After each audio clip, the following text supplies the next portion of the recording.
رب اشرح لی صدری ویسر لی امری واحلل عقدۃ من لسانی یفقہوا قولی آمین یا رب العالمین۔ جہاں تک ایک گفتگو چل رہی تھی کہ پرپز آف لائف، اور اس پرپز آف لائف کے اندر 3 بڑے شعبے جو ہے وہ ہمیں کور کرنے تھے، ان کو سمجھنا تھا۔ ایک تھا کہ اسلام کا جو ہے سیاسی نظام، ایک ہے اس کا معاشی اور اقتصادی نظام، اور دوسرا ہے سماجی اور معاشرتی نظام۔ تو بہرحال یہ ذرا بڑا گمبھیر قسم کا مسئلہ ہے اور لمبا چوڑا مسئلہ ہے، اس کو مل جل کر ہی حل کریں گے۔ کچھ چیزیں جو ہے وہ آپ میری مدد کریں گے تو ان مسائل سے جو ہے وہ سمجھنے کے لیے ہم آپس میں ایک دوسرے کی کوشش کریں گے۔ میں ایک ڈائیگرام بنا دیتا ہوں تاکہ اس میں سمجھنے میں آسانی رہے ہمیں۔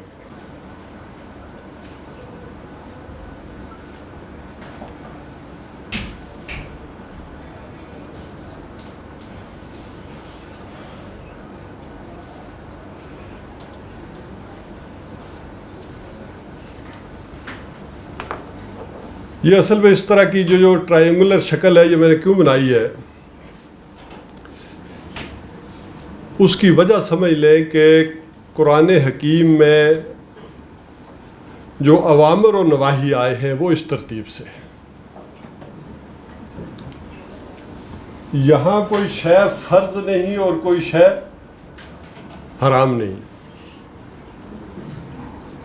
یا آپ کے علم میں کوئی ہے تو اضافہ کر دیں تاکہ ساتھ ساتھ چلتے جائیں۔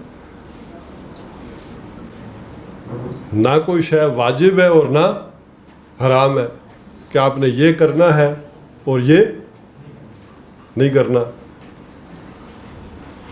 اس پر گفتگو تو خالد صاحب نے کر لی ہے۔ اب میرے لیے مشکل یہ ہے کہ نیچے سے شروع کروں یا اسی لنک کو لیتے ہوئے نیچے آ جاؤں۔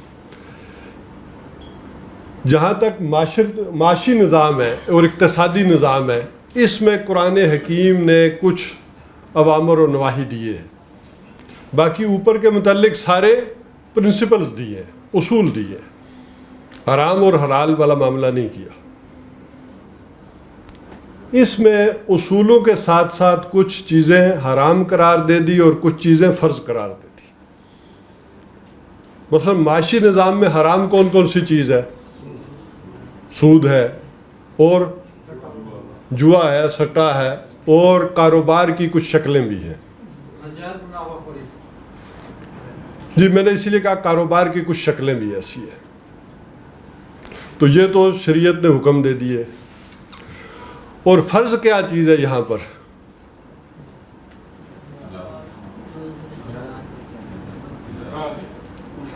زکوٰۃ کس نے کہا؟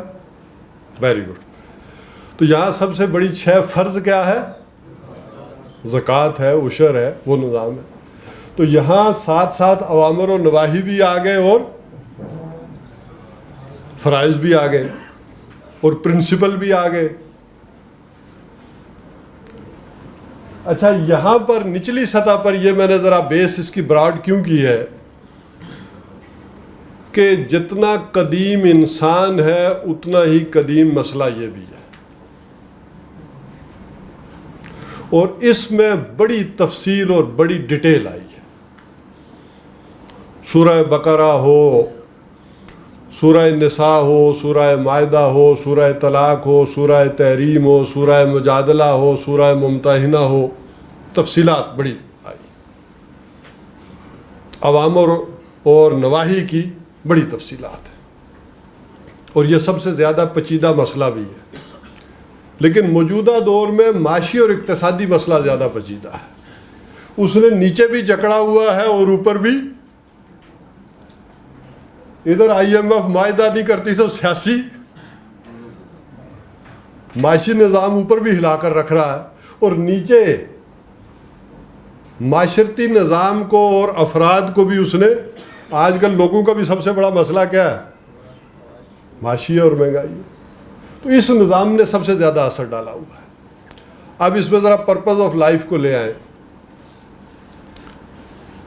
پرپز آف لائف ایک ہمارے سامنے اللہ کی رضا، آخرت میں کامیابی، ایک آدمی کو اللہ کی رضا حاصل ہو جاتی ہے تو کیا پھر بھی وہ یہ سارے کام کرے؟ دیکھیں نا، صوفیاء کی اصطلاح میں 3 درجے ہیں. ایک کہتے ہیں کہ سیر اللہ، ایک آدمی کوشش کر رہا ہے کہ اللہ کی معرفت حاصل کرے، اس کے لیے جد و جہد کر رہا ہے، جستجو کر رہا ہے، چلے کر رہا ہے، عبادت کر رہا ہے، تپسیائیں کر رہا ہے کہ اسے اللہ کی معرفت حاصل ہو جائے تاکہ شرک بھی نہ ہو. اور ایک وہ شخص ہے کہ جسے وہ معرفت حاصل ہو گئی، سیر فی اللہ، اب اس کا دل نہیں چاہے گا کہ کوئی اور کام کرے.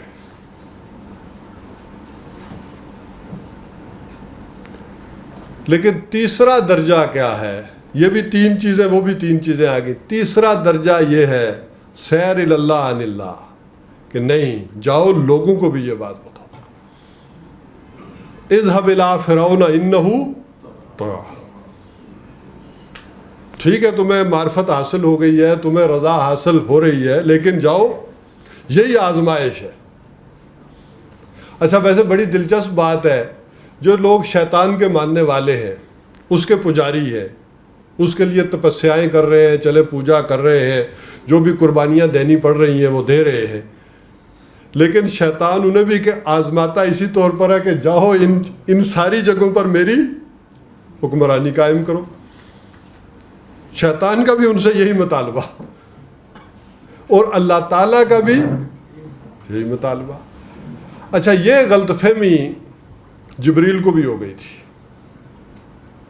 یہ اشکال وارد ہوا جبریل کو. یہ جو بات میں کر رہا ہوں نا، یہ ہمیں ہی نہیں، جبریل کو بھی ہو گیا. جب اللہ تعالیٰ نے جبریل کو کہا کہ جاؤ فلاں فلاں بستی کو الٹ دو، تو جبریل کو ایک اشکال تو وارد ہوا نا کہ اس بستی کو کیوں الٹوں جس میں وہ شخص بھی رہتا ہے جس سے آنکھ جھپکنے تک معصیت سرزد نہیں ہوئی. تو ہو گئی نا بات اس کو بھی. تو اللہ تعالیٰ نے کیا کہا کہ پہلے دے مارو اس کو اور اس پر ساری بستی کو، کیونکہ وہ اپنی سیر فی اللہ میں تو لگا رہا معرفت میں، لیکن اس نے یہ نہیں دیکھا کہ یہ کیا کرنا تھا، اس کا جاب کیا تھا، اس کا دھرم کیا تھا. دھرم تو ویسے وہ آج غلط معنوں میں استعمال ہوتا ہے، لیکن ہندی میں دھرم جو اصلاً ہوتا تھا وہ ہوتا تھا کہ ڈیوٹیز کیا ہے. جب کہا جاتا تھا نا بیوی کا دھرم یہ ہے، شوہر کا یہ ہے، ایک ملازم کا یہ ہے، ایک دوسرے کا یہ ہے، تیسرے کا، تو یہ تھا کہ اس کی جابز کیا ہے، اس کی ڈیوٹی کیا ہے.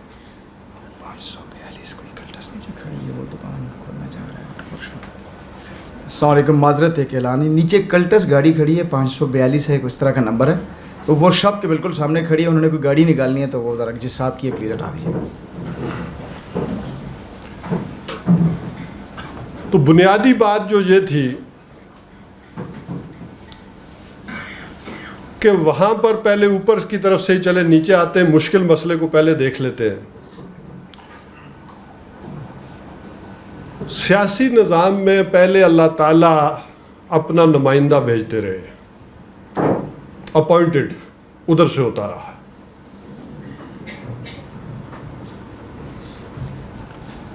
ظاہر اللہ حاکم ہے تو اپنی حاکمیت کو کیسے ایکسرسائز کرتا رہا دنیا میں؟ اپنا نائب بھیجتے رہے.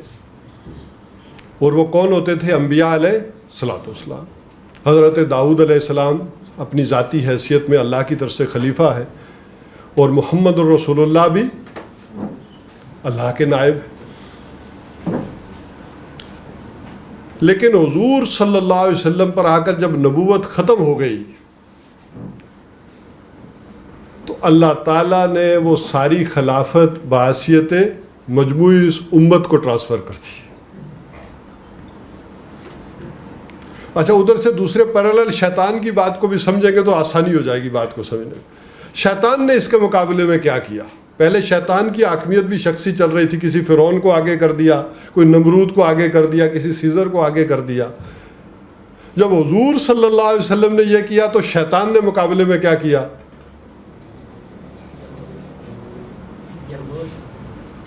اس نے وہ حاکمیت جو ایک شخص کو حاکم بناتا تھا، حاکمیت کس کو ٹرانسفر کر دی؟ لوگوں کو ٹرانسفر کر دی. محمد الرسول اللہ نے خلافت اس امت کو ٹرانسفر کر دی، اس نے کیا کیا؟ حاکمیت لوگوں کو ٹرانسفر کر دی. یہ فرق پڑا. اور جب حاکمیت لوگوں کو ٹرانسفر کر دی تو اب لوگ اپنے میں سے چن کر ایک حاکم بناتے ہیں، اور مسلمانوں کے لیے تھا کہ وہ اپنے میں سے چن کر کسی کو خلیفہ بنا لیں. یہی وجہ ہے کہ اب جو خلیفہ ہوگا، یہ غلط فہمی ہو جاتی تھی لوگوں کو کہ وہ خلیفۃ اللہ نہیں ہوگا بلکہ خلیفۃ المسلمین ہوگا. حضرت ابو بکر صدیق رضی اللہ تعالیٰ عنہ کیا فرماتے ہیں؟ میں کون ہوں؟ خلیفہ تو رسول اللہ ہے، میں اللہ کے رسول کا خلیفہ. انہوں نے یہ نہیں کہا کہ میں اللہ کا خلیفہ، اللہ کے رسول اپوائنٹ کر کے گئے. اور پھر حضرت عمر رضی اللہ تعالیٰ عنہ کے دور میں کیا ہوا آ کر؟ خلیفۃ المسلمین، یعنی جسے لوگ منتخب نہ کریں وہ خلیفہ حقیقی معنوں میں نہیں ہے.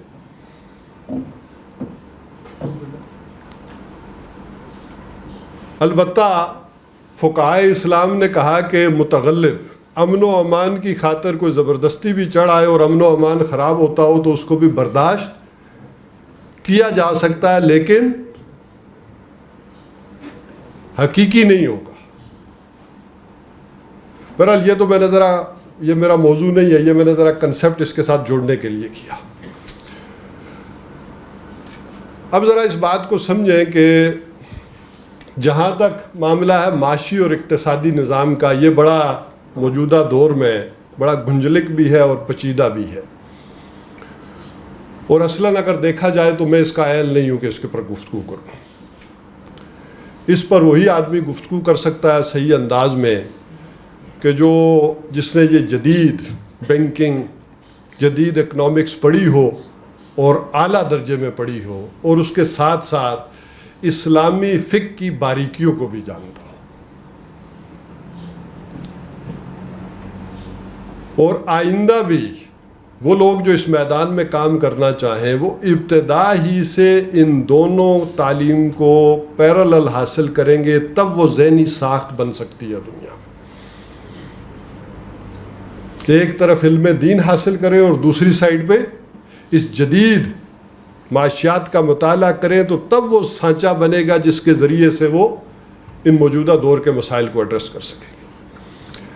لیکن وہ کہتے ہیں کہ اگر کچھ نہیں مل رہا تو جو کچھ مل رہا ہے اسی پر اکتفا کر لو تھوڑا بہت. تو جب یہ میری ذمہ داری لگائی گئی، مجھے نہیں پتا کہ کیوں لگائی گئی.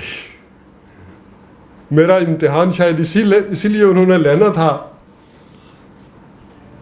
تو میں نے سوچا کہ آخر جو کچھ آتا ہے پرچے میں وہ تو لکھ دینا چاہیے نا. اور آسانی یہ پیدا ہو گئی کہ مجھے کہہ دیا گیا کہ ذرا انٹریکٹیو بھی کر دیں، ذرا پوچھ گچھ بھی کر لیں. تو میں نے اس کو اپنے لیے اور سہولت سمجھ لیا.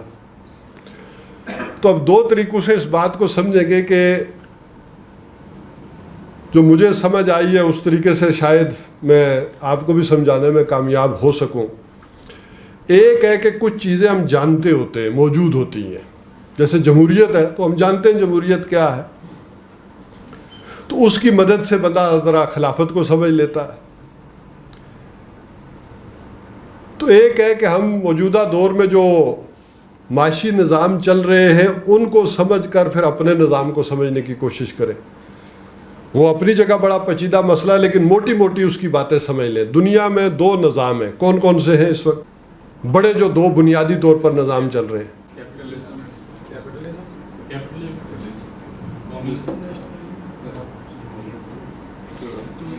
چلے اچھا ایک ہے ہاتھ کھڑا کر لے تو پھر زیادہ ہو، یا میں پوچھوں؟ کیپٹلزم اور سوشلزم. جی نہیں وہ سیاسی میں نہیں، ہم نچلے کھانے میں آ گئے. معاشی نظام کون کون سے ہیں دو دنیا میں؟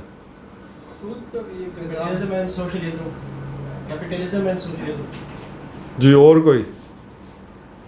آپ بات کر رہے تھے کچھ. کیپٹلزم اور کمیونزم، ان دونوں کے تھوڑے سے اشتراک سے سوشلزم وجود میں آیا. تو بنیادی طور پر دو ہیں. ایک کیا ہے؟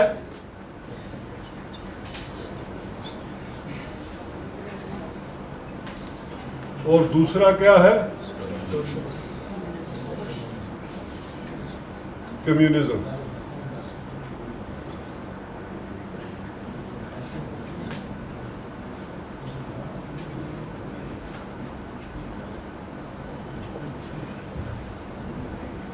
کیپٹلزم اور ان دونوں میں فرق کیا ہے؟ کیپٹلزم کس چیز کا نام ہے؟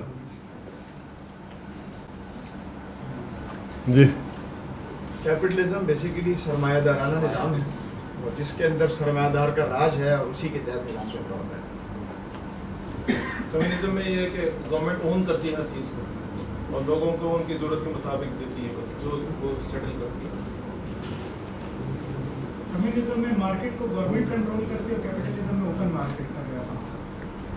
کوئی اور؟ کیپٹلزم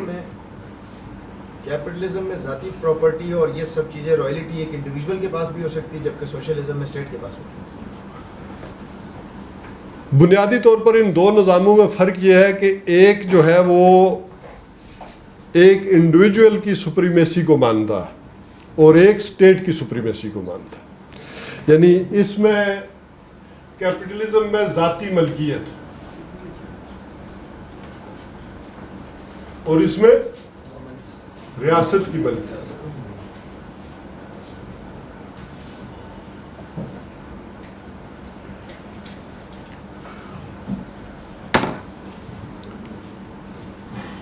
لیکن کس کاسٹ پر دونوں کا یہ جو کیچ ورڈ ہے دنیا میں جس کی بنیاد پر یہ لوگوں کو کھینچتے ہیں وہ کیا ہے؟ یعنی نعرہ ایک لگاتا ہے نا آدمی جیسے تبدیلی کا نعرہ، تو ایسے یہ دونوں کا نعرہ کیا تھا، کیچ ورڈ کیا تھا؟ رائٹس. وہ کہتے ہیں کہ جی ہم بھی روٹی کپڑا مکان دیتے ہیں، وہ کہتے ہیں ہم بھی انڈیویجول کے ساتھ standard improved living standard welfare of humanity. Welfare of humanity. ان کا نعرہ جو کیچ ورڈ تھا نا وہ سمجھے وہ کیا ہے؟ ایکویلٹی. سب زن زر اور زمین برابر. اصل یہ کیچ ورڈ یہ تھا. وہ حقوق کا تصور تو سب میں ہی آ جائے گا. ان کا کیا تھا؟ مساوات. اور ان کا کیا ہے؟ آزادی، فریڈم. اور یہ ایکویلٹی. طبقاتی نظام کا خاتمہ. وہ آپ یہاں چلے گئے نا، ابھی صرف یہاں رہے اس لیے میں نے کھانے بنا دیے. وہ چیزیں جو آپ کہہ رہے ہیں ٹھیک ہے، لیکن ابھی صرف ہم اپنے آپ کو لمٹ کر رہے ہیں یہاں تک. ٹھیک ہے. تو اچھا یہ دونوں اعلیٰ اخلاقی قدریں ہیں یا نہیں ہیں؟ دونوں اچھی بات ہے نا، کوئی غلط بات تو نہیں ہے. آزادی چاہیے، مساوات چاہیے. اب خرابی ذرا تھوڑی سی دیکھ لے کیا ہے. یہ equality at the cost of freedom. یہاں آزادی سلب کر دی گئی تاکہ ایکویلٹی ہو، اور یہ freedom at the cost of equality. دونوں میں یہ تضاد ہے. جب آزادی دیں گے تو سب برابر نہیں ہو سکتے، مساوات نہیں ہو سکتی. کوئی آگے بڑھے گا، کوئی پیچھے رہ جائے گا، جس کا نتیجہ نکلے گا. اور دنیا کے مہذب ترین ملک میں، امریکہ کے اندر، اس کی جنوبی سائڈ پر، اس شہر میں، نیو یارک میں، وال اسٹریٹ میں وہ لوگ بھی رہتے ہیں کہ جن کی دولت کا کوئی اندازہ نہیں، بے حساب. شاید خود انہیں بھی نہیں ہے بعض کو اتنی دولت. اور اسی کے شمالی سرے پر فیٹوس وہ لوگ کہ شاید آج بھی بیئر کے کین کے لیے انسانی جان ان کے لیے کوئی شے نہیں. اور رات کو جو بھی ٹرینوں میں اور اسٹیشنز پر اور میٹروز پر جو کرتے ہیں، تو اس کا نتیجہ ایکویلٹی کی صورت میں تو نہیں نکلا. یعنی اس کی کاسٹ پر ہوا ہے.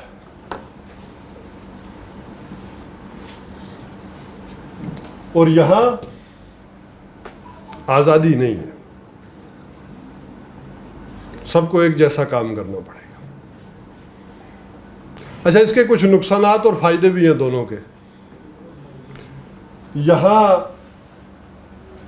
یہاں تک کہ اسٹیٹ کے کنٹرول میں کچھ نہیں, پروڈکشن ہی نہیں, مینز آف پروڈکشن بھی آزاد.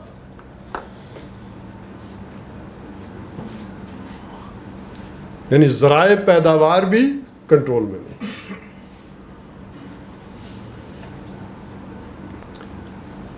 اچھا, ان میں مشترک کیا چیز ہے؟ ادھر دوسری طرف آنے سے پہلے میں ادھر آتا ہوں. ان دونوں میں کامن کیا چیز ہے؟ پاور. انسانی عقلیت. تاکہ اس کو سمجھیں گے تو مجھے اسلامی معاشی نظام ذرا اس کے خد و خال سمجھنے میں آسانی. ان دونوں کی کامن پوائنٹ کیا ہے؟ ماشاء اللہ. دونوں کے اندر مٹیریلزم,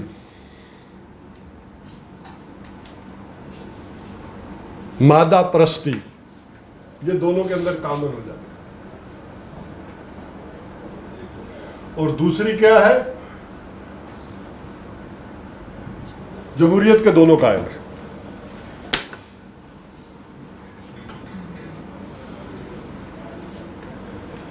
یہ سفر شروع کس بنیاد پر ہوا تھا اور وہ چیز انہیں اچیو ہو سکی یا نہیں؟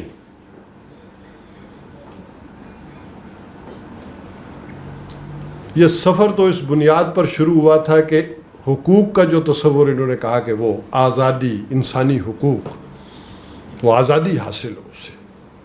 کیونکہ اس سے پہلے کون سا نظام دنیا میں چل رہا تھا؟ بادشاہ تو اوپر چل رہی تھی, معاشی نظام کون سا چل رہا تھا؟ Feudal system.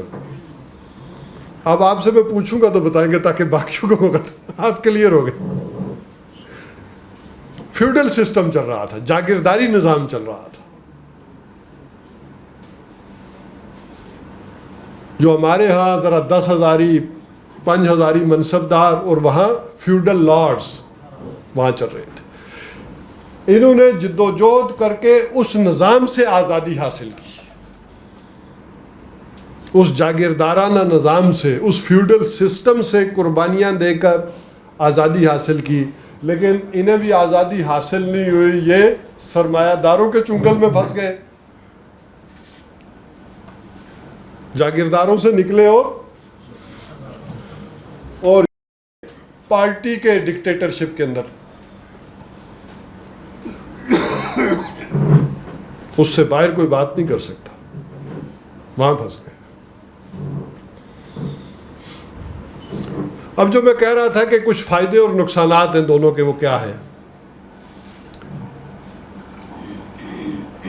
کہ یہاں آزادی دی ہے تو اس کا نتیجہ یہ نکلا کہ پروڈکشن بڑھے گی, ذاتی انسینٹیو ہوگا, فائدہ ہوگا, تو لوگ دل سے کام کریں گے اور پروڈکشن بڑھتی ہے.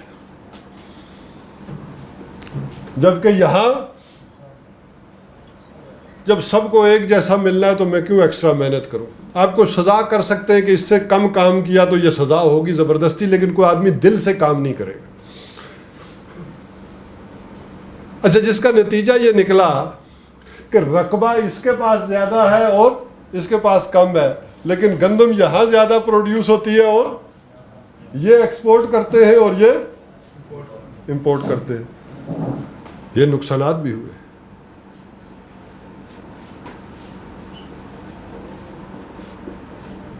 اصل میں ہمیں ذرا یہ جو رائے اعتدال ہے, نقطہ اعتدال ہے, اسلام اس سارے کے نتیجے میں, جیسے آپ حقوق و فرائض کہتے ہیں, وہ لانا چاہتا ہے عدل و قسط. وہ چاہے یہاں ہو, یہاں ہو, یہاں ہو. اسی لیے ہم جب کہتے ہیں کہ نظام کون سا آنا چاہیے, عدل اجتماعی, عدل و قسط, وہ عدل و قسط ساری جگہوں پر ریکوائرڈ ہے. اچھا, دنیا تجربے تو کر رہی ہے, اس کے نتیجے میں تھوڑا بہت انہوں نے کیا ہے. یہ کیپٹلزم کے مقابلے میں یہ آیا تھا کمیونزم, تھوڑا بہت کر کے سوشلزم کی طرف گئی دنیا, جس کی بہترین مثال اسکینڈینیوین کنٹریز ہے. انہوں نے تو آپ کہہ لیں کہ ایک لمٹ کراس کر دی ہے. اس کی وجہ کیا ہے؟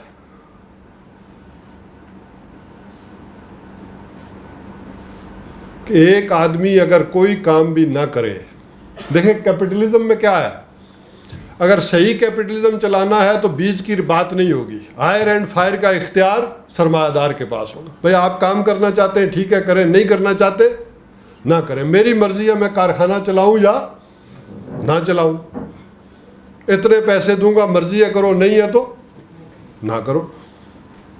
لیکن وہ تو 10 سال بھی اپنا کارخانہ بند کر لے اسے فاقہ نہیں آئے گا، اسے تو 10 دن بعد آ جائے گا.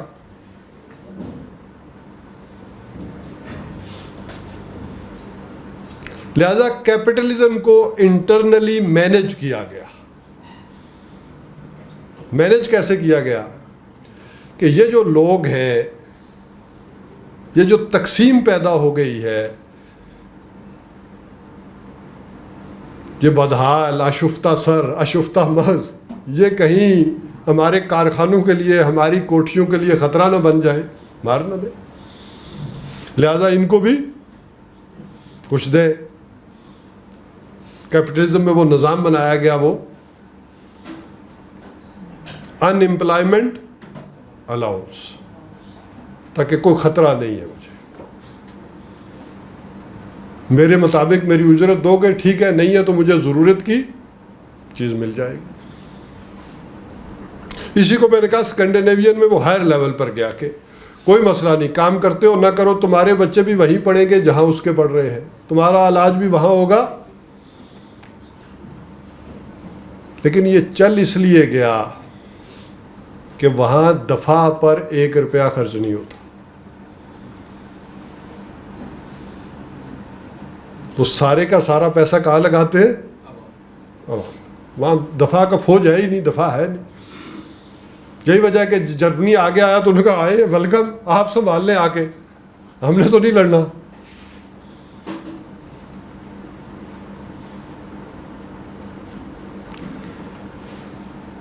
بہرحال یہ موٹی موٹی باتیں ہیں ان دونوں کی.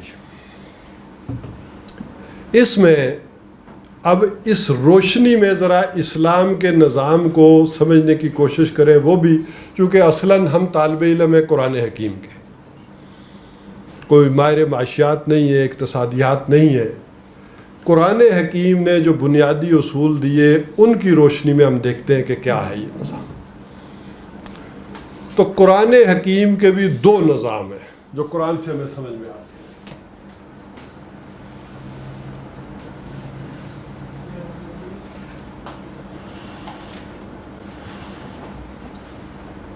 ایک ہے روحانی اور ایک ہے قانونی.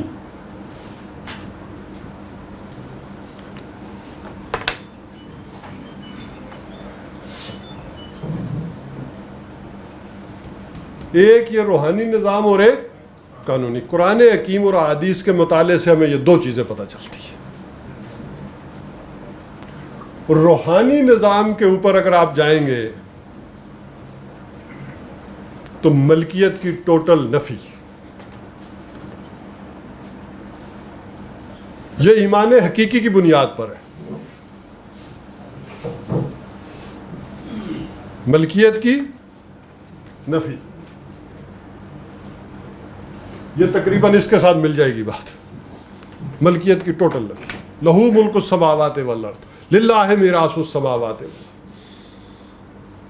اور یہاں تصور دیا گیا امانت کا کہ مالک ہر شے خدا است. ای امانت چند روزہ نزد ماس. شیخ سعدی جیسی شخصیت نے کہا کہ یہ سارا کچھ کیا ہے؟ امانت ہے، تم کسی شے کے مالک نہیں. حقیقت کے اعتبار سے ملکیت نہیں ہے. ایک یہ تصور دیا دین نے اور اس کو ایمفسائز کیا بار بار قرآن حکیم نے حدیث میں.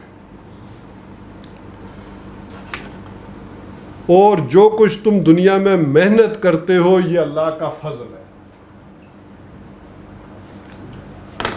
تمہارا استحقاق نہیں. فضل وہی ہوتا ہے جو بغیر استحقاق کے ملے. اگرچہ تم نے کارخانہ چلایا، تم نے کھدال چلائی، تم نے فصل کاٹی، تم نے بویا، لیکن یہ تمہارا رائٹ نہیں. یہ فضل ہے اس کا.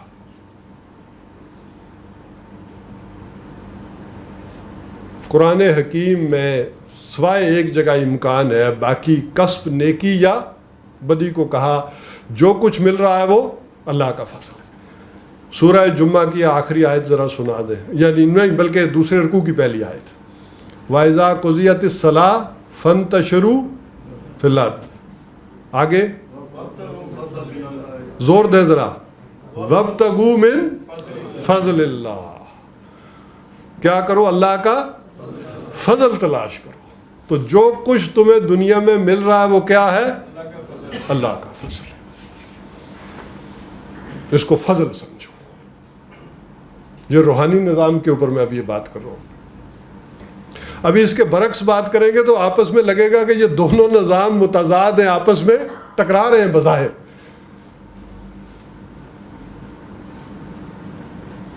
اس میں سے صرف تم اپنی ضرورت کا استعمال کر سکتے ہو. یہ جو کچھ تمہیں مل رہا ہے اللہ کا فضل ہے، چاہے وہ اربوں ہے چاہے کم ہے، اپنی ضرورت کے مطابق استعمال کر سکتے ہو. اور وہ کیا ضرورت کیا ہے؟ 2 وقت کا کھانا، 2 جوڑے کپڑے، 1 چھت، 1 بیوی. وہ جو خالد صاحب نے بات کی تھی میں کہا جوڑ دو. یہ تمہاری ضرورت ہے منیمم. اس کے علاوہ جو ہے وہ کیا کر دو؟ دے دو. یسألونک ماذا ينفقون قل العفو. یہ دوسروں کا حق ہے جو تمہارے پاس آ گیا آزمائش کے لیے. دیتے ہو یا نہیں؟ دے دو. کہا یہ گندگی ہے، میل ہے، دے دو.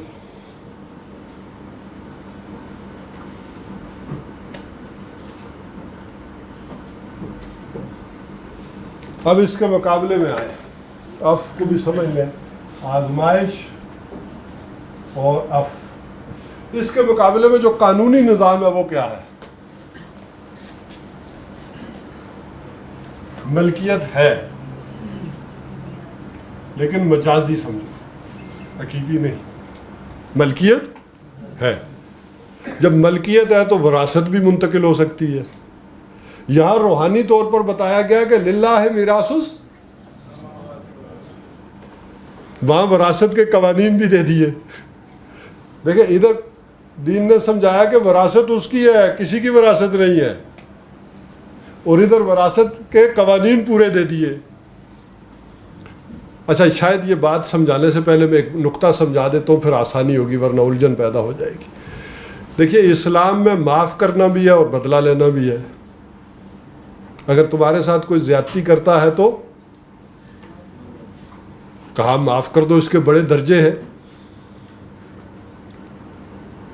ہاں آدمی بدلہ ہی نہیں لے سکتا تو دوسری بات ہے. کہہ رہے درویش بر جانے درویش، وہ تو اس کے اوپر ہی ہوگا.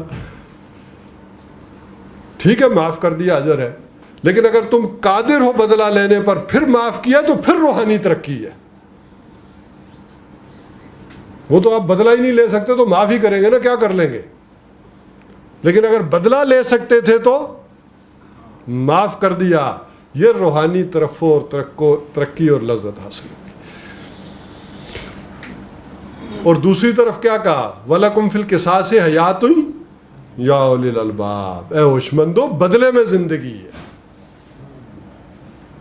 دنیا کا نظام بدلے پر چلے گا، معافی کا معاملہ آخرت اور روحانی. اب دونوں باتیں ہو گئی کہ نہیں؟ اسی کو سمجھے. دونوں اسلام کی قدریں ہیں اور دونوں چیزوں کو جو ہے وہ اعلیٰ کہا گیا. ایک طرف بدلہ اور دوسری طرف معاف کرنا. وَإِن تَعْفُوا وَتَصْفَحُوا وَتَغْفِرُوا فَإِنَّ اللَّهَ غَفُورٌ رَحِيمٌ. اور ایک طرف کہا بدلے میں زندگی ہے، دنیا کا نظام اس پر چلے گا. ورنہ جو اشرار ہیں، ظالم ہیں، انہیں تو کھل کھیلنے کا موقع مل جائے گا. انہیں بھی ویسے ہی تھپڑ پڑے تو پھر ہوگا، ورنہ اسٹریٹ کرائم کہاں سے کہاں پہنچے گے جا کر. تو یہ قانونی نظام. تو جیسے عفو درگزر بھی اسلام کا نظام ہے اور بدلہ بھی اس کا نظام ہے. تو یہاں اسلام نے ایک آزادی دی ملکیت کی, مجازی ملکیت کی. اب اس کا لازمی نتیجہ ہے کہ کچھ آگے بڑھیں گے اور کچھ پیچھے رہیں گے. لہذا ایک لائن ڈرا کی.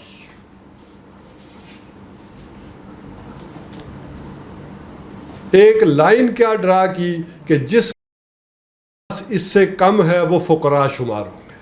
ہم تو فقیر اسی کو سمجھتے ہیں نا جو مانگتا ہے یا جو بحال ہے, کھانے پینے والے. اس لائن سے نیچے کہ اگر کسی کے پاس 6 تولے سونا بھی ہے تو وہ نچلی لائن میں ہے. یہ ایک لائن کھینچتی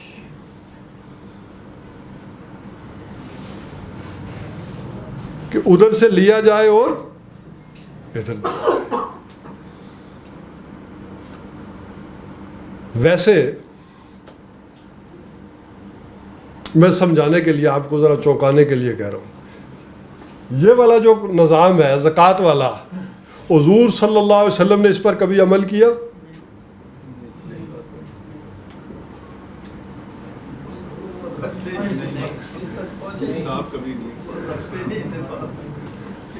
حضور صلی اللہ علیہ وسلم نے تو اس نظام پر کہا. سیرت کی, سنت کی ہم بات کریں, ٹھیک ہے, قانونی نظام دنیا کا ہوا. حضور نے ذاتی طور پر کس پر کام کیا؟ یہاں تک کہ ایک دن فجر میں آپ صلی اللہ علیہ وسلم نے نماز پڑھائی, سلام پھیرا اور صفوں کو پھلانگتے ہوئے اپنے حجرے کی طرف چلے گئے. لوگ پریشان ہوئے کہ کیا کوئی احتیاج لائق ہے, کوئی تکلیف ہے, ہوا کیا ہے؟ محمد الرسول اللہ صلی اللہ علیہ وسلم سلام پھیر کر اس جلدی سے اپنے حجرے کی طرف کیوں گئے؟ کوئی مسئلہ کیا, کوئی تکلیف ہے معاذ اللہ, کوئی حاجت آ گئی, کیوں گئے؟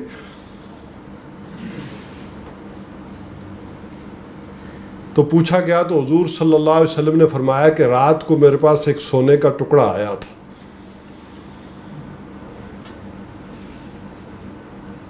اور میں بھول گیا اس کو تقسیم کرنا. مجھے یاد آ گیا کہ وہ گھر میں پڑا ہوا ہے اور میں محمد اپنے رب سے اس حال میں ملوں کہ مجھے اس پر توکل اور اعتماد نہ ہو.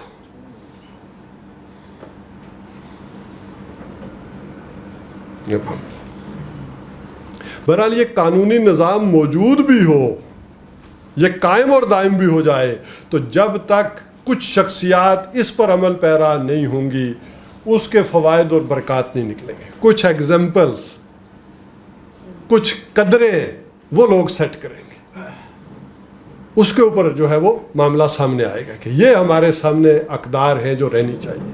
آج جیسے کہ ہمارے سامنے قدر کیا ہے؟ دولت. وہ ویلیو ہے اخلاقی اقدار کے طور پر کہ جس کے پاس دولت زیادہ ہے وہ. اب اس میں حلال حرام کی بھی کوئی تمیز نہیں رہی. دولت کی قدر تھی ایک زمانے میں, لیکن تھی کہ جس کے پاس حلال ذرائع سے. اور یہ ماضی قریب تک یہ معاملہ چلتا رہا ہے کہ ایسے ایسے اشخاص تھے دنیا میں. تو قوالی میں آپ نے نام سنا ہوگا نا, ابو علی شاہ قلندر, جو پانی پت کے تحریک شہیدین. سید احمد شہید نے ابتدا میں جو امیر علی خان کی ملازمت اختیار کی اور انگریزوں کے ساتھ جہاد شروع کیا, تو بالآخر امیر علی بھی تنگ آ گئے اور انہیں انگریزوں سے صلح کر لی. انہیں ٹانک کی ریاست جو ہے انگریزوں نے دے دی کہ آپ اپنا نظام چلائیں, یہاں رہیں, صلح ہو گئی ہے. تو سید احمد چھوڑ کر آ گئے کہ بھائی اب ان کے ساتھ رہنے کا کوئی مقصد نہیں نا, انہوں نے تو انگریز سے صلح کر لیا. اور پھر آ کر انہوں نے وہ تحریک اپنی پوری چلائی ہے. تو جب وہ پوری ریاست ملی ہے انہیں امیر علی کو, تو انہوں نے ابو علی شاہ کو کچھ گاؤں دیے کہ وسیقہ وہ جو لکھ کر بھیجا کہ میں آپ کو چند گاؤں دے رہا ہوں تاکہ آپ کی خانگاہ کا نظام اچھے انداز میں چلے اور آمدنی ہو. تو انہوں نے اسی وسیقے کے پیچھے لکھا, کیا اب امیر علی ہماری کفالت کرے گا؟ ہمارا کفیل تو, اور میں اپنی قناعت اور فقر کا سودا نہیں کرنا چاہتا. کوئی نہ کوئی اشخاص تو رہنے چاہیے معاشرے میں جنہیں ایگزامپل کے طور پر سامنے پیش کیا جا سکے. اس نظام کے طور پر.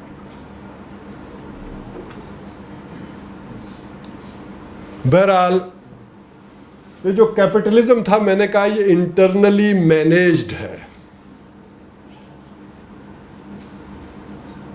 تاکہ وہ پرابلم نہ پیدا ہو کہ خطرات آ جائیں. اس کو مینیج کیا اسلام نے زکوٰۃ اور زکوٰۃ صدقات عشر ان سے اس کو مینیج کیا. لیکن وہاں وہ دائیا مرتا ہے. وہاں کیا ہے کہ اب جب سب کچھ مل رہا ہو, وہ جیسے میں نے کہا اسکینڈینیوین کنٹریز میں انتہا ہو گئی ہے, تو آدمی کام کیوں کرے؟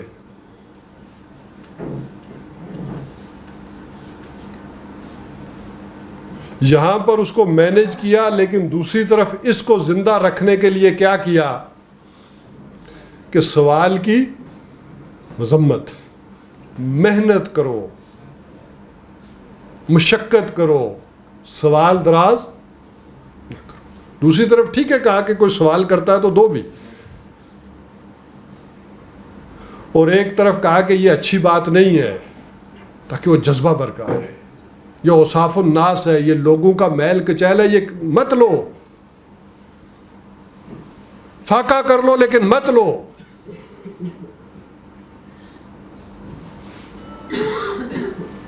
دوسری طرف اس چیز کو ابھارا ہے, اس چیز کو نمایاں کیا. تو یہ دونوں چیزوں کو پیرالل سمجھیں, تب نہیں تو یہاں کنفیوژن شیطان پیدا کر کے رزلٹ کچھ اور نکالتا ہے.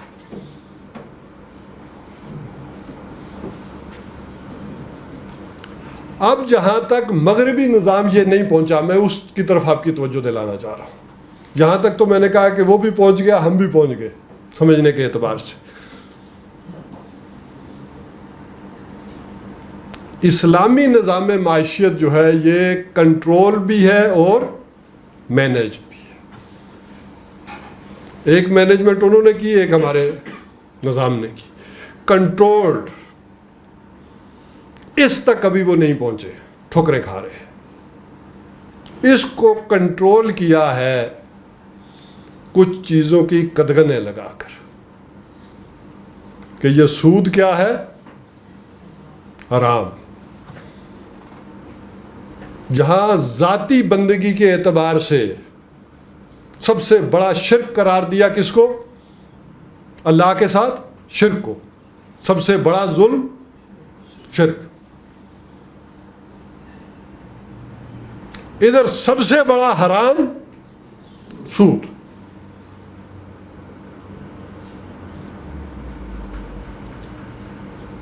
اس کو اس طریقے سے کنٹرول کیا. اور یہ اتنا بڑا حرام کہ اس کے اوپر آپ نے کئی لیکچر سنے ہوں گے, کئی باتیں سنی ہوں گی. اس کو میں آگے نہیں کرتا, ہم اپنے آگے کی طرف چلتے ہیں. سود کتنا بڑا حرام ہے یہ سب جانتے ہیں. دوسری طرف اس کی بعض شکلیں بھی حرام قرار دی کاروبار میں, چیزوں میں.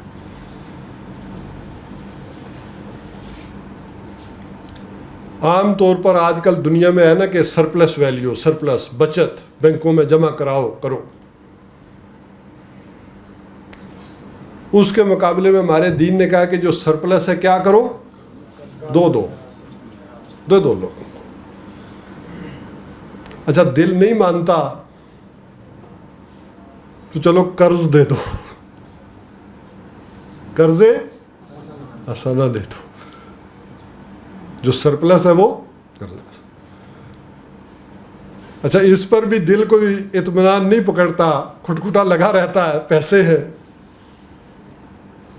تو اس کی نچلی شکل کیا کر دی, مداربہ.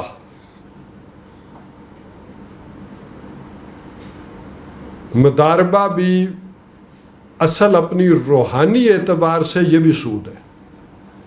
میں قانون کی بات نہیں کر رہا. اگر حقیقی ایمان کی بات کریں گے تو, لیکن وہاں تحفظ دیا محنت کو کہ اگر آپ کا سرمایہ سارا ڈوب رہا ہے تو اس کی محنت ڈوب رہی ہے. لہذا سورہ روم میں جو آیات آئی اس وقت ابھی تک سود کا حکم نہیں تھا. اس میں کہا کہ جو لوگ یہ چاہتے ہیں کہ لوگوں کے مال میں مال بڑھے، اللہ کے نزدیک نہیں بڑھتا. اپنی روح کے اعتبار سے اس کو سمجھے کہ دو خرچ کرو.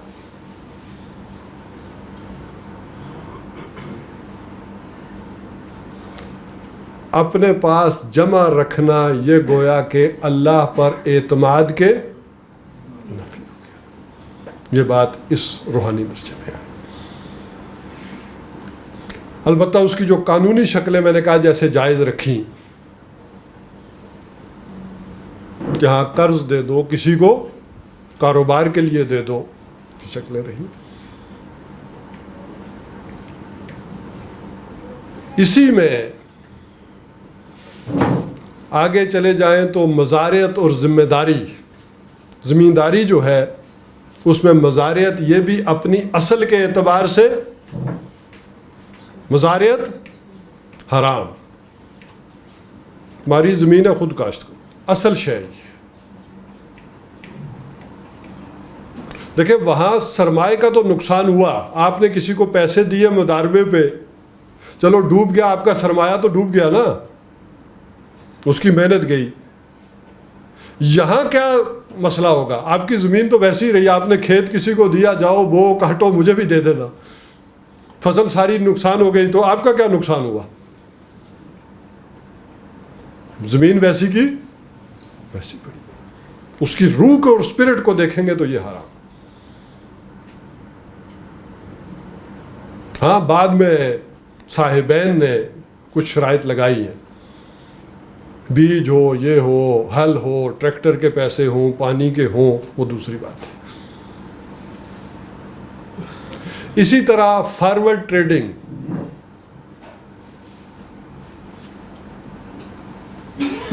یہ بھی جائز نہیں. اس کے مقابلے میں وہ فارکس کا بزنس ہو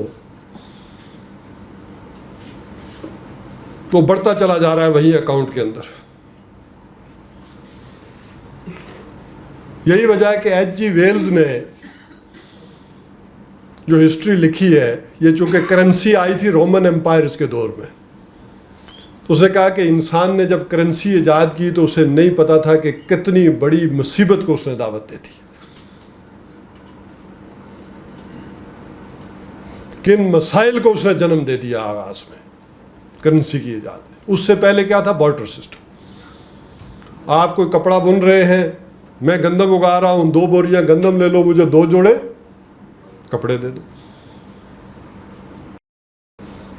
اچھا اس میں ایک آدمی کتنی کوئی گندم سٹاک کر سکتا تھا یا کتنا کوئی کپڑا سٹاک کر سکتا تھا؟ بنیادی بات کی طرف جائیں تو جب یہ طے ہو گیا کہ 2 تولے سونے کی اتنی گندم ہے اور اتنا کپڑا ہے، یہ گویا مسائل کو جنم دے دیا انسان نے. جب ایک حد سے زیادہ آپ سٹاک ہی نہیں کر سکتے، اب اس کی شکل کیا آئی؟ یہ جو میں نے کہا فارورڈ ٹریڈنگ، اور اس کو مزید سپورٹ بینکنگ کے سسٹم سے حاصل ہو گئی کہ اگر 10 آدمی وہی گندم خرید سکتے تھے، اب بینک کے سرمایہ کی اور سود کی وجہ سے وہ ایک آدمی 1000 آدمیوں کا بزنس خرید سکتا، جو 1000 آدمیوں نے کرنا تھا. اس کے نقصانات کی طرف ابھی وہ نگاہ نہیں گئی. کچھ نہ کچھ ہے لوگوں کی، کوئی نہ کوئی ورکنگ ہو بھی رہی ہے، لیکن اگر پوری طرح وہی نظام جکڑا ہوا دنیا میں. اس کے لیے بیع سلم جو ہمارے دین نے سمجھایا کہ نہیں، پوری اماؤنٹ دو اگر دینی ہے تو ابھی فصل اگی نہیں، آئی نہیں، اور 10 جگہ بک بھی گئی.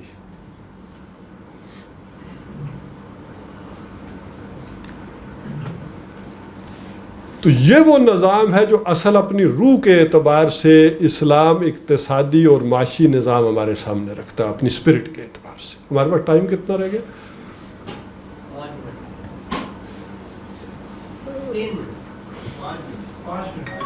ابھی ٹوٹل، تو پھر ہمیں جلدی سے نچلی کی طرف بھی شفٹ ہو جانا چاہیے. ابھی یہ پورشن رہ گیا. تو بہرحال یہ ایک سکیچ ہے جو میں نے کہا کہ میں اس کا کوئی ماہر تو نہیں، لیکن جو بھی قرآن سے مبادیات اور احادیث سے ملی وہ آپ کے سامنے رکھ دیں، اور جو موجودہ اس وقت دنیا میں چل رہا ہے اس کا ایک سکیچ کے رکھ کر سمجھانے کی کوشش کی گئی ہے، تاکہ اس سے ٹارگٹ جو ہے ہمارے معین ہو، پرپز آف لائف جو ہے اس میں کلیئرٹی آئے۔ جہاں تک اسلامی نظام معاشرت کا تعلق ہے،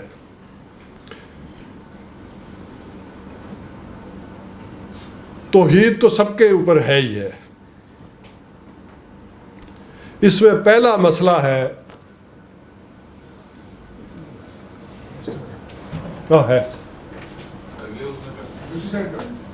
ادھر،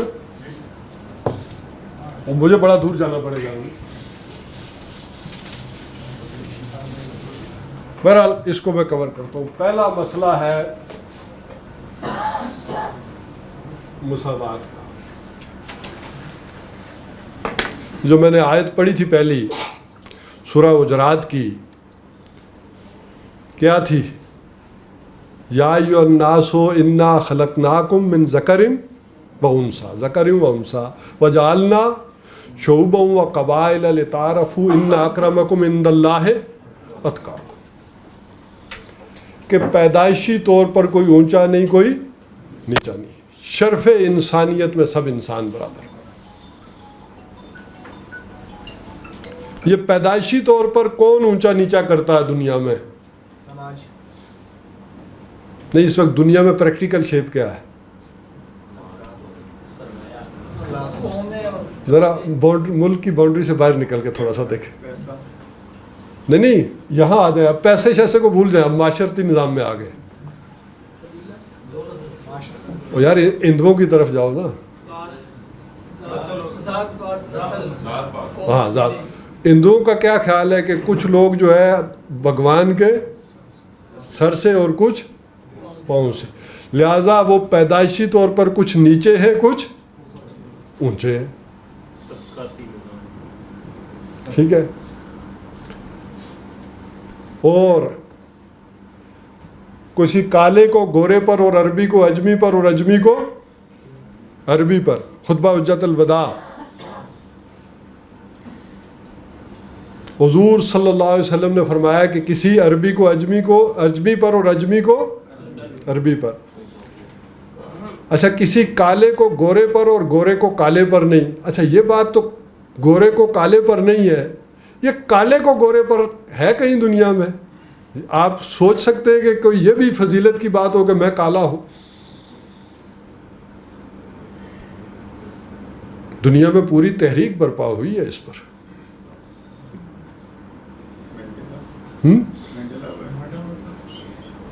یہ امریکہ میں عالیجہ محمد نے جو تحریک برپا کی تھی، اور اس نے وہاں کے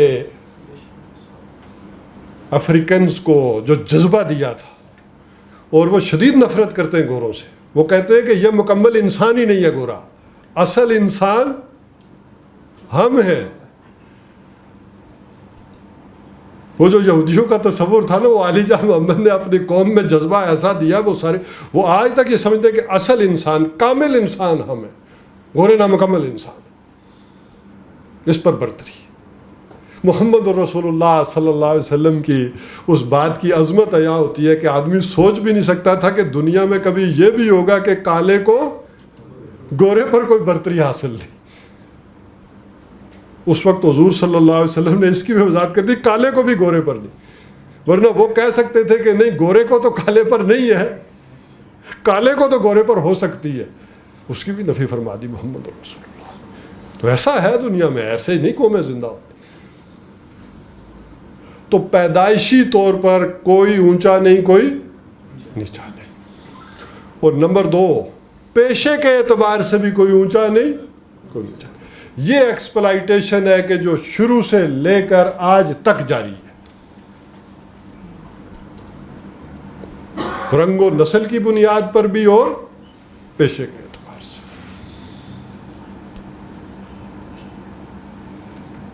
اسلام کا معاشرتی نظام کہتا ہے کہ نہیں، سب انسان برابر، سب انسان، مسلمان بھی نہیں، سب انسان برابر ہے۔ اگر اس کے ہاں کوئی فضیلت ہے تو کس کی بنیاد پر ہے؟ لیکن ساتھ ہی آیت میں آگے فرما دیا واللہ علیم خبیر. تقویٰ کا کس کو پتہ چلتا ہے؟ وہ ہے علیم الخبیر. وہ سمجھتا ہے کہ کون ہے اصل متقی. یہ فیصلہ بھی تم نے نہیں کرنا. اگر کوئی معیار ہے تو وہ تقویٰ ہے, اور تقویٰ کس کو معلوم ہے؟ یہی وجہ ہے کہ حضور صلی اللہ علیہ وسلم نے فرمایا تم کیا سمجھتے ہو ابو بکر کی فضیلت اس کے نمازوں, روزوں اور حج کی وجہ سے ہے. حضور نے فرمایا ابو بکر کی فضیلت اس وجہ سے ہے جو اس کے یہاں ہے, جو اس کے دل میں ہے. التقویٰ ہاؤنا, یہ وہ اسے معلوم ہے. البتہ ایک تقسیم اسلام معاشرے میں کرتا ہے, شرف انسانیت میں برابر ایک تقسیم کرتا ہے, اور وہ کرتا ہے ایمان کی بنیاد پر, اسلام کی بنیاد پر. کہ وہ لوگ جو اللہ کو مانتے ہیں وہ, اور جو نہیں مانتے وہ برابر نہیں ہو سکتے, وہ علیحدہ ہے. یہ تقسیم ہے.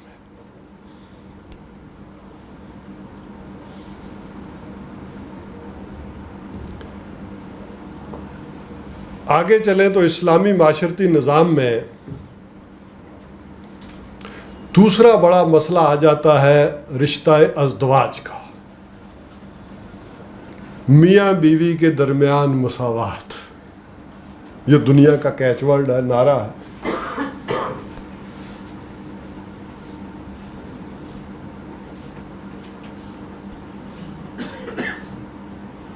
اس کو سمجھ لیں کہ اسلام نے اس کو برابر نہیں رکھا,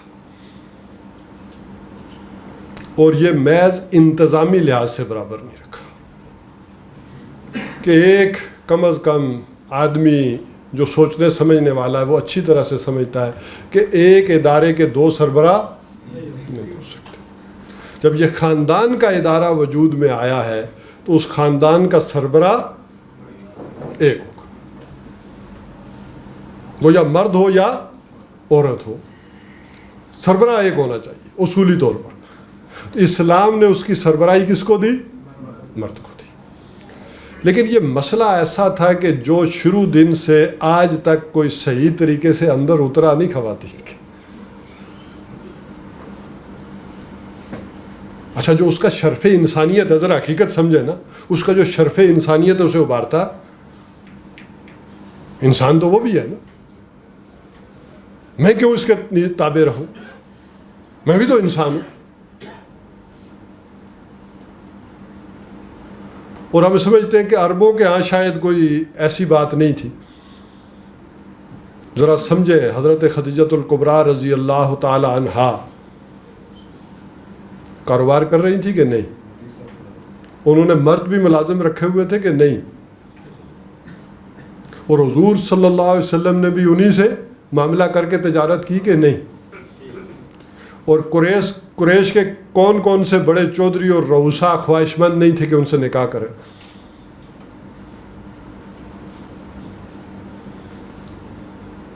تو ایسا نہیں تھا. بلکہ آپ کو کئی واقعات سناؤں تو پھر ٹائم نہیں ہے. وہ ہندا نے جو فتح مکہ کے موقع پر شور مچا دیا تھا, جب ابو سفیان نے کہا نہیں آنے دو حضور کے لشکر کو, ہمارا گھر بھی اس نے کہا اچھا لگتا ہے تم معاہدہ کر رہے ہو, رات غائب تھے. اس نے باہر نکل کے شور مچا دیا, لوگوں ادھر آؤ, اس پتلی ٹانگوں والے میرے شور کو مارو, یہ سودا کرایا ہے. ابو سفیان کو جان کے لالے پڑ گئے.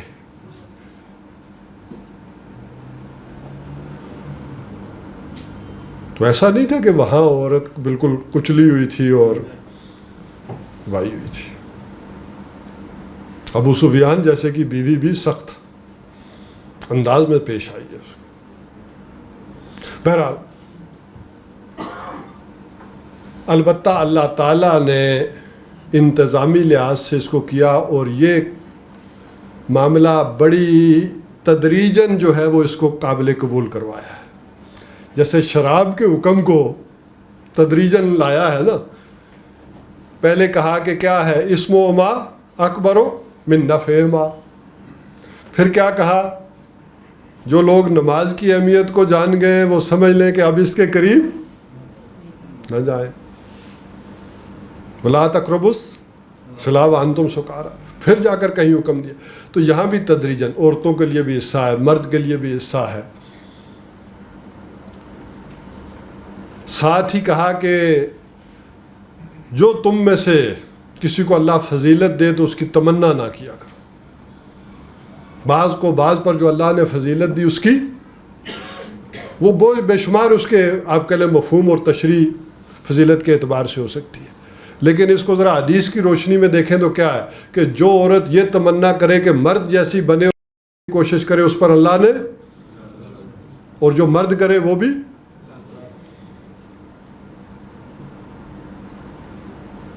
اللہ کا حکم ہے.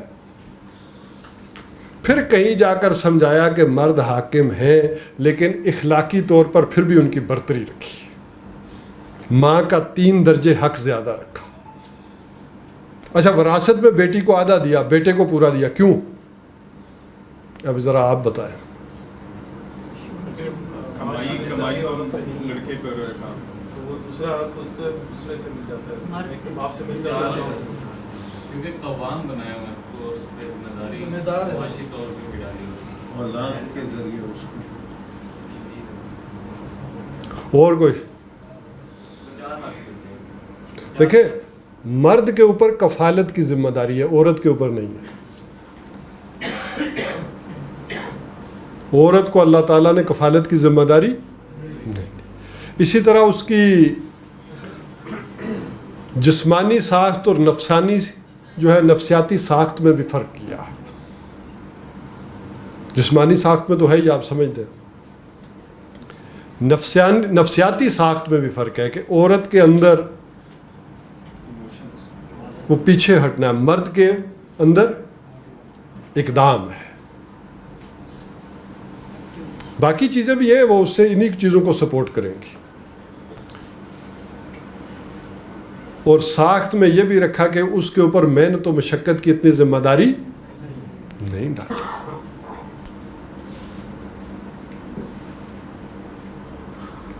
اور یہ تھا دنیا کا نظام چلانے کے لیے, ورنہ اللہ تعالیٰ نے کہا انی لا اضیع عمل عامل منکم من ذکر, میں کسی عمل کرنے والے کے عمل کو وہ چاہے مرد ہو چاہے عورت ہو, عبادات میں, نیکیوں میں, خیرات میں, بھلائی میں وہ دروازے اوپن رکھے.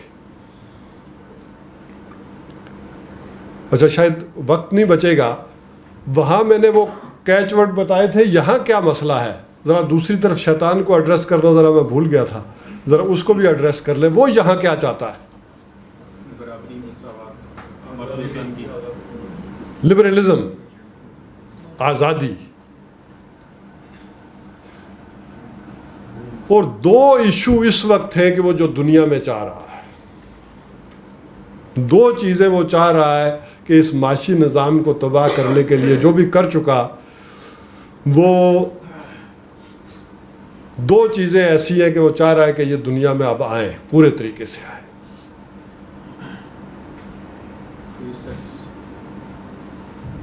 بولے ہیں ٹھیک ہے.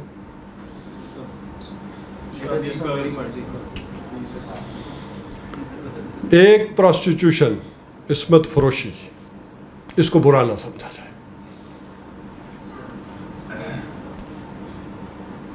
یہ وہ چاہتا ہے.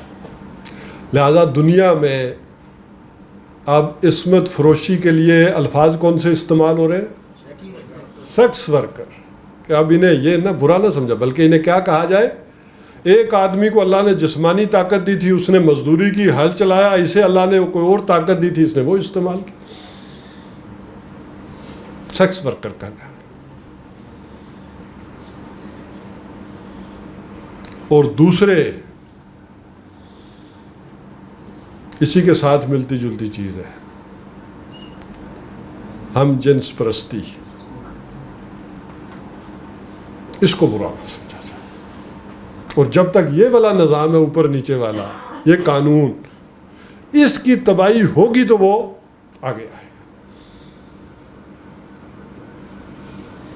اچھا ویسے اب اس کو ذرا ریلیٹ کریں, میرے جو بات کہی ہے اس کو جوڑیں اس بات کے ساتھ کہ ویلفیئر کا اعلیٰ ترین نظام اسکینڈینیوین کنٹریز میں ہے, تو خودکشی کی ریشو وہاں سب سے زیادہ کیوں ہے؟ سب سے زیادہ خودکشی نمبر 1 سویڈن میں ہے, پھر جاپان میں ہے. یہ خودکشی کیوں ہے وہاں؟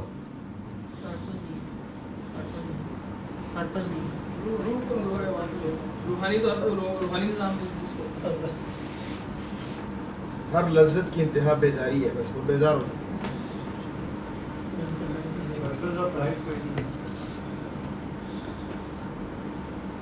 جب انسان اللہ کی حدود سے آگے بڑھتا ہے تو وہ اپنا سب کچھ کھو دیتا ہے, بیزار ہو جاتا ہے. آزادی کا اینڈ جو ہے نا وہ بیزاری. دیکھیں پرپز آف لائف تو ان کے ہیں, ٹھیک ہے, اصل بات سمجھے جو قرآن نے کہی ہے, لِتَسْكُنُوا إِلَيْهَا, تم کیا کرتے ہو ان سے؟ سکون حاصل کرتے ہو.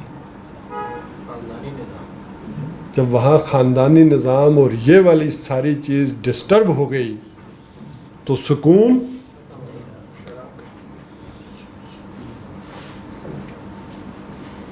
انسان سکون نہیں پکڑ پاتا. سکون انسان کو گھر کی فضا میں ہی حاصل ہوتا ہے. جب وہ سکون نہیں پاتا تو پھر اس کا اینڈ کیا ہے؟ ورنہ ہر زندگی کی سہولت تو وہاں ہے, کوئی غم اور فکر نہیں ہے, لیکن سکون نہیں ہے. میں بھی ہیومنزم کی طور پر بات کر رہا ہوں. وہ ہمارے یہاں سکون کی کوئی اور شکلیں بھی دی ہیں اللہ نے.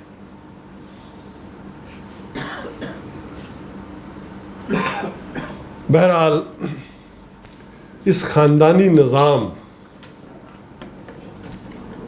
اس کے پیچھے اب گویا کہ شیطان پڑا ہوا اپنے کارندوں کے ذریعے کہ یہ کسی طرح جو ہے وہ ختم ہو, یہ مساوات مرد و زن ہو, پراسٹیٹیوشن جو ہے یہ اس کو پروموٹ کیا جائے, اسی طرح ہومو سیکچولیٹی کو جو ہے وہ برا نہ سمجھا جائے, اور یہ چیزیں تاکہ اچیو کرے وہ دنیا میں آئے. اور دیکھیں کہیں ہم ناسمجھی میں وہ کام نہ کر رہے ہوں, ادھر نہ جا رہے ہوں. یہ پرپز آف لائف کے اندر ان چیزوں کو ذرا تھوڑا سا باندھ کے رکھیں, سمجھ کے رکھیں. اور اسی کے ذیل میں پھر آ جاتی ہے معاشرتی چیزوں میں قتل ناحق ہے, بے حیائی ہے, فحاشی ہے, اور زنا کے قریب بھی نہ جاؤ. اس کے لیے جو جیسے کہ میں نے کہا تھا کہ تفصیلی احکامات آ گئے, نکاح, طلاق, رضاعت, بہت ڈیٹیلز میں یہ باتیں آئیں. اسی کے لیے سیگریگیشن آف سیکسز, سطر کے احکامات, پردے کے احکامات, سورہ نور, سورہ احزاب, یہ وہ میں نے پیچھے جو ڈیٹیل بیان کی تھی ساری صورتوں کی, اس میں یہ 2 رہ گئی تھی.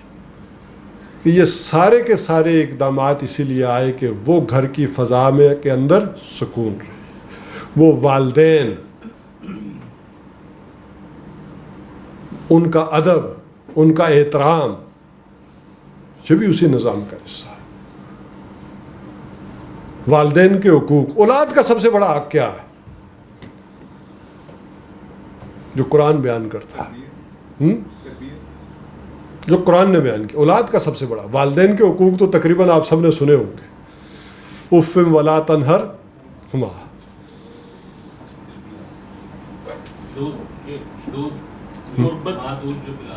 غربت کے خوف سے اس کو اولاد کو قتل نہ کرے.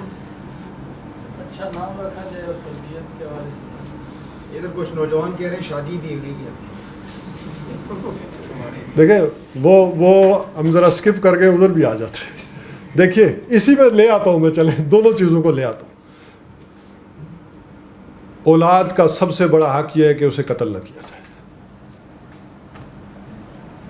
باقی حقوق اللہ تعالیٰ نے نہیں کہا, وہ جبلت میں اتنے مضبوط ہیں کہ یہ نہیں کہا پالنا, پڑھانا, تربیت, بلکہ روکا ہے, اتنا شدت ہے کہ روکا ہے کہ ان کی خاطر غلط کام نہ کرنا. قتل اولاد کی مختلف صورتیں رہی ہوں گی دنیا میں اس ڈیٹیل میں بھی نہیں جا رہا، لیکن سب کو ملا کر ایک ہے کہ اولاد کا حق یہ ہے کہ اسے، اور آج کی دنیا میں کیا ہو گیا، اس کی شکل کیا ہے کہ اسے وجود میں ہی نہ آنے دیا جائے. ایسے انٹراسیپٹیو میتھڈز اور چیزیں اختیار کر لی جائیں کہ اولاد. میں تھوڑی سی اس حوالے سے معاشیات کے ساتھ اس کو جوڑ دیتا ہوں. آخر میں پاکستان بنا تو اس کی آبادی کتنی تھی؟ بہت توبہ کرو. عمران خان والے 40 لاکھ. نہیں صحیح، بس جس کو ہے وہ ذرا بتائیں. 4 کروڑ آبادی تھی. 4 تھی یا 5 تھی، چلیں ہم اس زیادہ بحث میں نہیں جاتے. 4-5 کروڑ تھی. مجھے یہ بتائیں کہ اس وقت فاقہ زیادہ تھا یا آج زیادہ ہے؟ اگر سوچیں تو اس وقت زیادہ لوگ بھوکے سوتے تھے، بعد تک بھی. آج آبادی کتنی ہو گئی؟ گنی جا رہی ہے لیکن چلے 24-25 کروڑ آبادی ہے. تو اللہ تعالیٰ نے 4 کروڑ میں کمی تھی اور 25 کروڑ کو کھلا رہا ہے کہ نہیں؟ اور اسی طرح دنیا کی بھی لگا لوں میں تو اللہ تعالیٰ کہہ رہا ہے کہ یہ رزق کی کمی کی وجہ سے اس کے خوف سے یہ کام نہ کرو کہ کھائیں گے کہاں سے، تربیت کیسے ہوگی، کس طرح سے ہوگی، یہ نہ کرو. رزق دینے والا کون ہے؟ اور اتنے رزق، اچھا رزق کے خزانے کس کے پاس ہے؟ معاشی طور پر اس کو ساتھ جوڑ، اس کے پاس. وہ جتنی دنیا میں لوگ ہوتے ہیں اس کے مطابق ایشو کرتا ہے، بلکہ اس سے زیادہ دیتا ہے. جتنی آبادی ہوتی ہے اتنا زیادہ ایشو کرتا ہے. اور ہمارے لیے کیچ ورڈ کیا تھا کہ بچے، اب تو شاید ایک بھی نہیں. اچھا وہ تربیت کی بات انہوں نے کی تھی. تربیت 5-7 تو زیادہ ہوتی ہے یا 2؟ ایک کو تو بہت اچھی، زیادہ ہو تو اچھی تربیت. دیکھیں نا، وہ زیادہ بہن بھائی جب آپس میں لڑتے ہیں، آپ شام کو گھر جاتے ہیں، وہ مسائل پیش کرتے ہیں، ہر ایک اپنے آپ کو ڈیفینڈ کرتا ہے کہ ابو جی اس نے یہ کیا، دوسرا کہتا ہے نہیں اس نے یہ کیا تھا. وہ جوان ہونے تک وزیر خارجہ بن جاتے ہیں کہ نہیں؟ اور 2 بچوں کو تو کوئی سمجھ ہی نہیں آتی کہ کرنا کیا، بات کیسے کرنی ہے. اور وہ چیز ان کے اندر ڈیولپ ہی نہیں ہوتی. میں ایک کمپنی میں رہا تو میں نے اپنے مینیجر پرچیز کو کسی غلطی کی وجہ سے بلایا، تو اسے پتا تھا میں نے غلطی کی ہے. تو میں نے ذرا ڈانٹا تو وہ کانپنا شروع ہو گیا. تو میں نے کہا شاید ایسے ہی ایکٹنگ کر رہا ہے. میں کہا یہ کیا کر رہے ہو؟ وہ دھڑام مچا، بے ہوش ہو گیا. وہ الٹا مجھے لالے پڑ گئے کہ کیا ہو گیا، اس کو اٹھاؤ ہاسپٹل پہنچاؤ. تو وہ ڈانٹ ڈپٹ یا تربیت کے علاوہ کبھی بات کریں گے، میں نہیں چھیڑتا، وہ لمبی بات ہو جائے گی. اچھا اب ذرا دین کی روح کے اعتبار سے آئیں دونوں پہ. حضور صلی اللہ علیہ وسلم نے فرمایا کہ کن عورتوں سے شادی کرو؟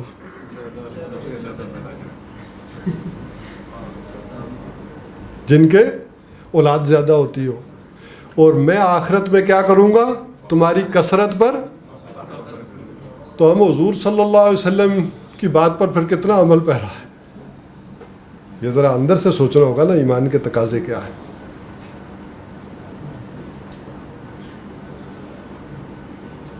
تو یہ ذہن جو ہے نا بالکل اس وقت کی دنیا میں بدلا ہوا ہے. اس میں وہ باتیں ڈالنی اور سمجھانی مشکل ہے. جو نوجوانوں نے بات کی تو وہ بات یہ تھی کہ نکاح کو آسان سے آسان کر دو.